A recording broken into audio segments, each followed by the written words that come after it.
कैलासवासी पवनराजे निंबाळकर साहेबाबद्दल एक भ्र शब्द काढलेला ओमराजे खपून घेणार नाही। मी तसला 40 वर्ष मंत्री असलेला डॉक्टर राणा एका झटक्यात गार करून आला म्हणून तू किस जाडकी पत्ती आहे, PhD होल्डर आहो, गोल्ड मेडलिस्ट आहो, एवढे मोठे पैसे तुम्हाला देवानं कमवून दिलेत, अब्जाधीश केलंय, एवढं सगळं असताना पुढच्या माणसाशी बोलत असताना कशा पद्धतीनं बोलावं, काय भाषेत बोलावं, एवढी अक्कल साधी तुम्हाला दिली नाही का? काय भाषेत बोलता तुम्ही कुणाला?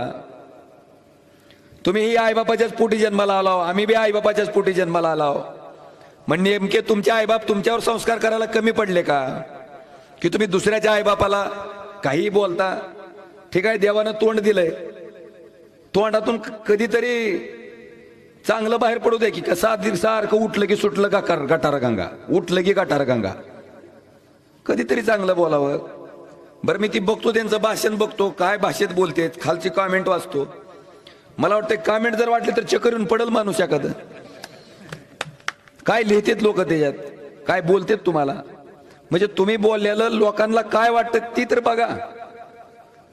आणि माझी विनंती आहे की तुमचा मान सन्मान म्हणून आम्ही आजपर्यंत शांत होतो, आमच्या आईबापाचे आमच्यावर संस्कार म्हणून आम्ही शांत होतो, नाहीतर तोंड आम्हाला बी दिलंय। कृपा करून इथून पुढच्या काळामध्ये हीन पातळीनं, नीच पातळीनं, ज्याच्यावर बोलायची आपली लायकी नाही, त्या कैलासवासी पवनराजे निंबाळकर साहेबाबद्दल एक भ्र शब्द काढलेला ओमराजे खपून घेणार नाही। मी तसला 40 वर्ष मंत्री असलेला डॉक्टर राणा एका झटक्यात गार करून आला म्हणून तू किस जाडकी पत्ती आहे।